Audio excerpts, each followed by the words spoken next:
Hey everybody, thank you so much for watching that last video, the one about abundance. It means a lot to me that you watched it.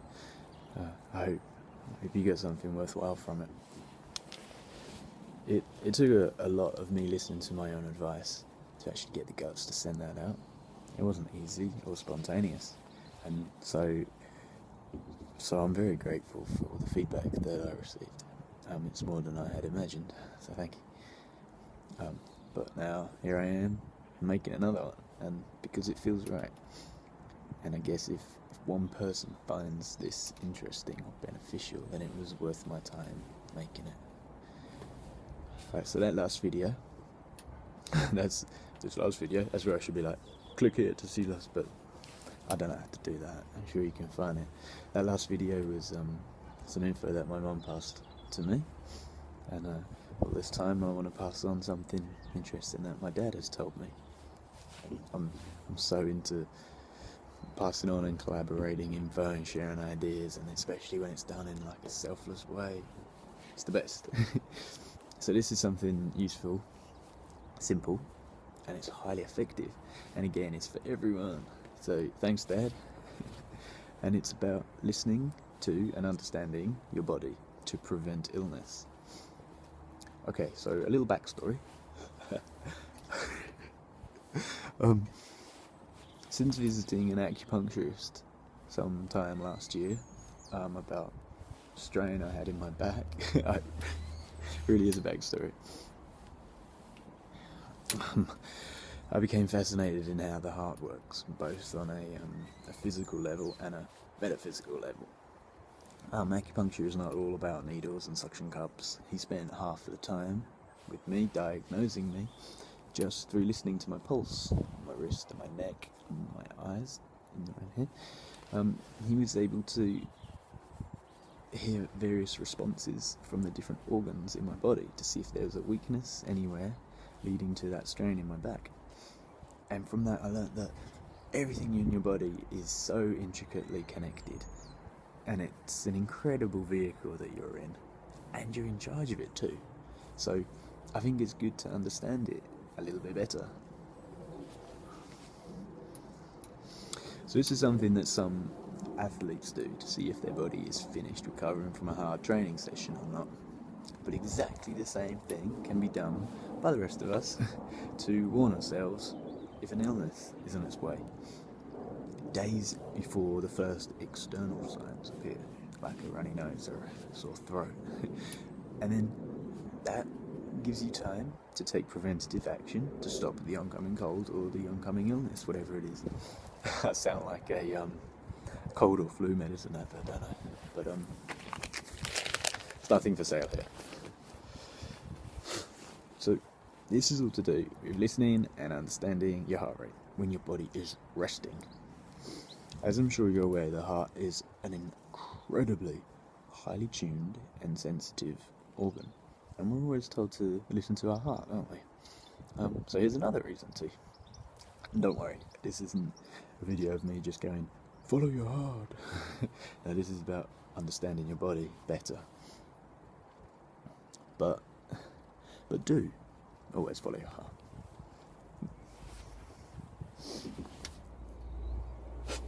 Okay, I'll get to it. See, when you are asleep, your body is in a very, very relaxed state, and now is the time when it sends the white blood cells all around your body to fight off any incoming illness and to repair any like muscle breakdown through strenuous exercise or anything like that. And if they get the job done in time, before you wake up, they get to relax, and your resting heart rate will be as normal. A healthy you, ready to wake up to like another awesome day. But if they don't get the job done in time, then you won't be running at your full 100% greatness today. And unless you give the time for your white blood cells to get back to work, this lack of greatness is going to carry over each day, leading to illness, unless you give yourself the chance to recuperate. Like, preventing illness is way better than treating illness, because usually all you got to do is get some more sleep and allow more time for your body to naturally heal itself. It is that simple how perfectly your body works. You have the ability to heal yourself completely. So here's what you got to do. Just get in a good habit of taking your resting heart rate each morning as soon as you wake up. And you do this simply by counting your pulse for a minute. Or if a minute is too long, do it for 15 seconds and times it by 4, and you'll get like your minutes reading. Or do it for 10 seconds and times it by 6 if you prefer the 6 times table. I prefer the 6 times table. It's probably my second favourite times table, I think, after the 9 times table, because the 9 times table has that thing, and that's unbeatable. That's the best. So 10 seconds each morning to prevent illness. That's alright. So now just how to listen to it, now how to understand it. Now let's say your average is, say, 70 beats per minute. That's me guessing an average, 70 beats per minute. Because, by the way, only compare with yourself. Everyone is different. It's no good comparing yourself with anyone else, like about anything, ever. So once you've done it for a few days, you'll get an idea of what your average resting heart rate is. Now, if one morning you do it and it's somewhat higher than what the average is, this is your body's way of giving you a very early warning sign that something is not quite right. It's a way of telling you you're not done resting. And resting is so important. It's like, how important are the people who stock the shelves in the shops at night time? They're pretty important, because you wouldn't have a shop if those shelves weren't stocked. So listen to your body, because it knows a lot more about itself than your ego and your mind do.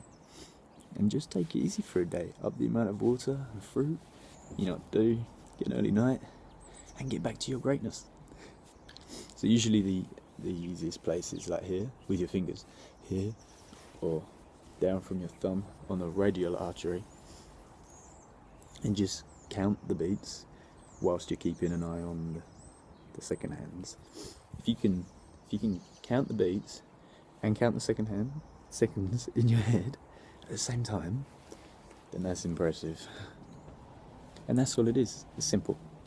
Listen to your pulse, understand your pulse, and rest when your body wants to rest.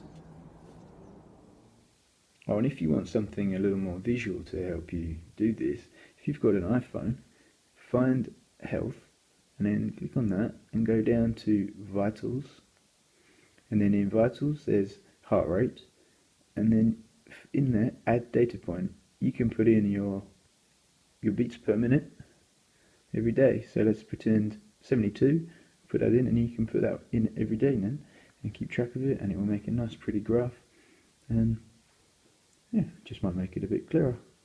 Cheers, Apple.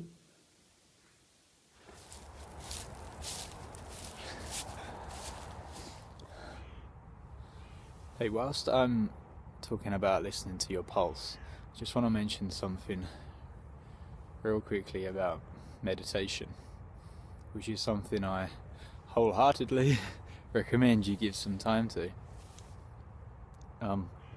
My man Gandhi, he said that you should give 10 minutes every day to meditating, and if you don't have time for that, then you should be doing 20.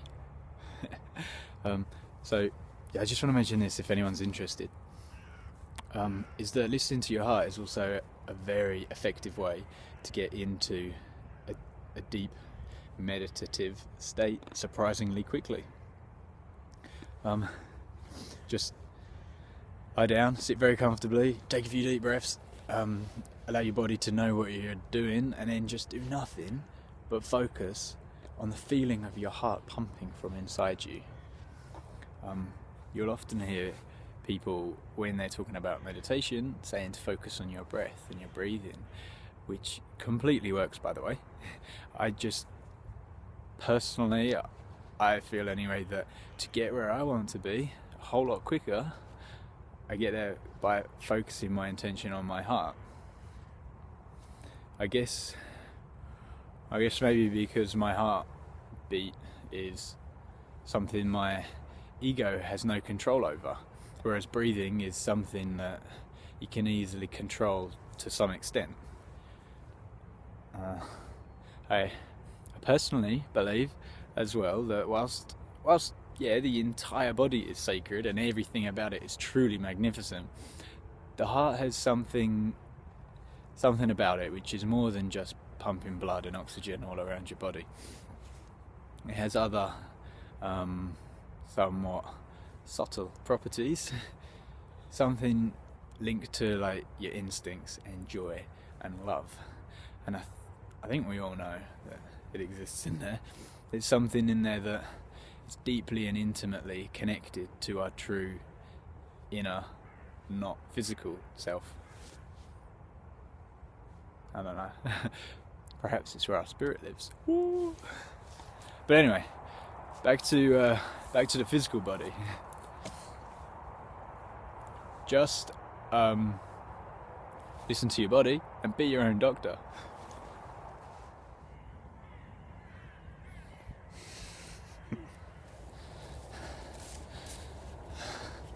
I'm gonna be an absolute nerd and finish with a quote, and it's from one of my favourite stories.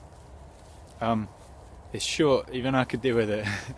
It's called The Alchemist by Paul Coelho, and it goes, "You're never going to be able to escape your heart, so it's better that you listen to it."